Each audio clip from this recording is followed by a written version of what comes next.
je suis un bon réalisateur, je dis j'ai fait un beau film, Ce que je suis c'est beau. certain, c'est que ce film m'a vraiment transformé. Combien de cinéma était important pour moi? Est-ce que les gens ont envie qu'on leur parle de la vie? Les cinéastes ont besoin qu'on s'intéresse à eux, vous le savez. C'est l'histoire d'un jeune homme qui se réveille dans une ville, plongé dans le noir. Il est amnésique, il ne sait pas comment il est arrivé là.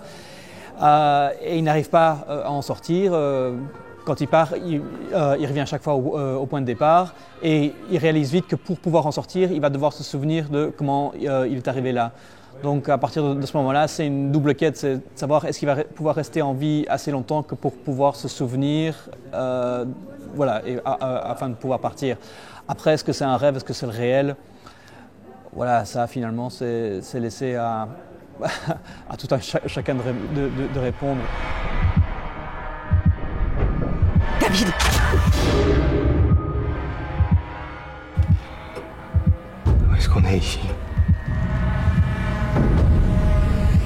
Un film qui m'a beaucoup marqué quand je l'ai vu la première fois, c'était le cabinet du docteur Caligari, et même toute cette approche-là du cinéma expressionniste où on est vraiment dans la tête d'un personnage et on reste dans un point de vue subjectif tout au long du film. Et pour moi, c'est une porte vers... c'est un peu une manière de justifier l'imaginaire, parce qu'à partir du moment où on est dans la subjectivité de quelqu'un, on est alors libre de créer toutes sortes de choses. Simplement connaître votre nom. Vous pouvez me le décliner? Je ne sais plus. Vous ne vous souvenez plus? Je vois ma mère.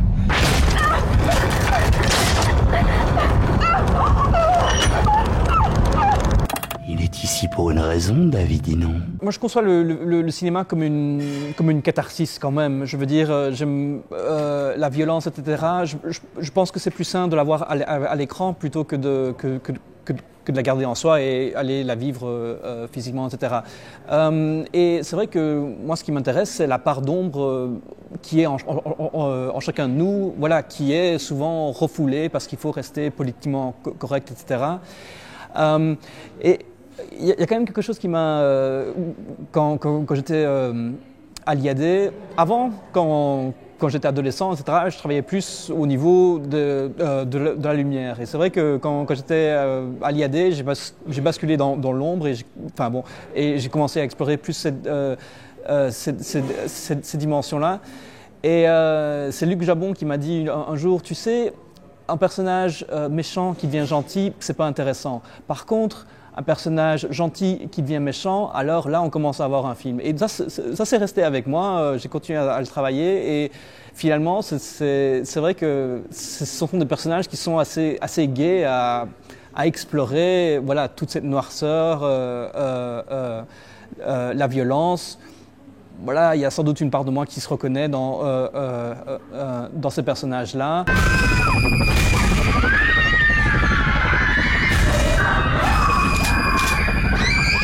Ce qui est peut-être un peu dérangeant, c'est que le film ne pose pas de jugement sur les actes des personnages qui sont un peu radicaux.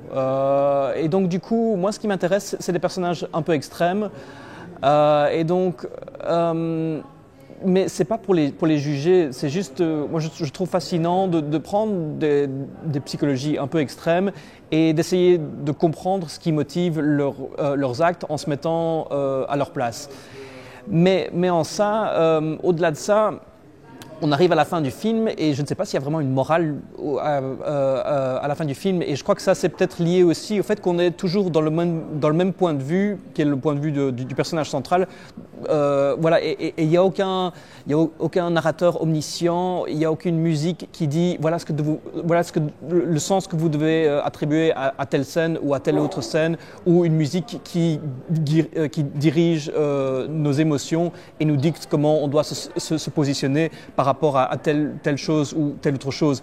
On est dans un monde qui est totalement noir, il y a un peu ni Dieu ni maître, et donc du coup c'est assez nihiliste, assez noir, et c'est un peu l'homme qui est un peu livré à lui-même pour faire son propre sens des choses qui se passent devant lui.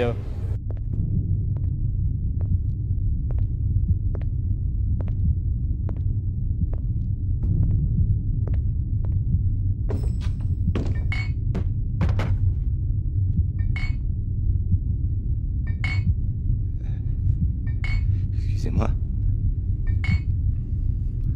Je cherche un téléphone. Monsieur. Pas de téléphone. Quoi? Pas de téléphone, j'ai dit.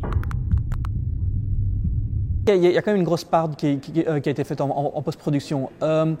Bon, le film a été fait avec un budget de 10 000 €. Donc à partir de ce moment-là, je me suis dit, bon, mais quand on fait un film qui c'est même pas un petit budget, c'est quasiment, c'est du sans budget. Il faut aller à fond dans les intentions, il faut être radical. Parce que c'est la seule arme qu'on a une fois qu'on se retrouve en festival à côté de films qui ont coûté 5 millions d'euros, 10 millions d'euros. Voilà, au moins si on a été radical et qu'on a été franc et intransigeant dans la proposition de ce qu'on apporte, eh ben finalement le film peut être jugé sur les mêmes critères que d'autres films qui ont coûté le triple, enfin 10 fois plus, parce qu'il est tellement unique que finalement il est tellement singulier qu'il est dans une catégorie à part. Donc voilà, après le flou, bon, ça c'est on a tourné avec un réflexe numérique, donc la Canon 5D, etc., donc qui permet une très très petite profondeur de champ, ce qui était très bien pour ce film-ci, parce que finalement, comme on est dans le point de vue subjectif d'un personnage où il est entouré d'obscurité, finalement, cette petite profondeur de champ contribue au fait que voilà, il ne voit pas à 3 mètres devant lui. Donc ça. Après, tout a été beaucoup assombri encore plus en étalonnage, donc en post-production, et 70% du son a été fait quand même en post-production aussi. Je crois qu'on arrive aussi à une période où finalement où c'est possible de faire toute la post-production sur un laptop, comme j'ai fait là comme ça, et finalement on est un peu en train d'assister à une sorte de nouvelle vague où on tourne avec un réflexe numérique et on fait toute la post-production soi-même sur un laptop, et donc ça ouvre toute une foule de nouvelles possibilités, et on arrive à quelque chose d'assez différent. Finalement, c'est possible de faire un film un peu comme un peintre peint une image finalement, où voilà, je suis devant mon laptop, je vais étirer un peu sur ce plan-là, assombrir ça, etc. Et le processus est beaucoup moins lourd, et donc du coup, ça permet de faire du film d'auteur, vraiment comme un peintre peint une image sur une toile. Je travaille dans ma chambre, je vais me coucher, au milieu de la nuit, je me réveille, je me dis tiens, ce serait chouette de mettre ce son-là. Je sors de mon lit, je mets ce son-là, je teste, c'est bien, je me rendors, voilà, et travailler vraiment comme si on était dans son atelier, etc. Et donc c'est ça qui fait que le film est aussi tellement personnel et tellement particulier aussi, et c'est ça qui fait aussi, je crois, ça donne un peu cette impression de fresque globale comme ça, avec le son, l'image et tout. Simon, c'est qui? Simon?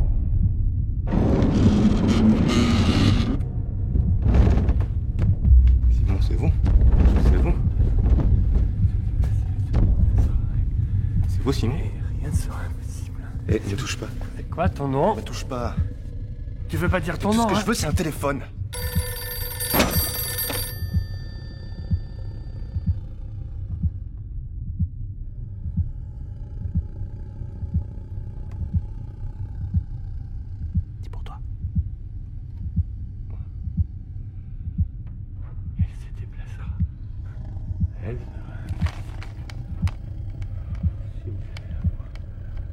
Allô?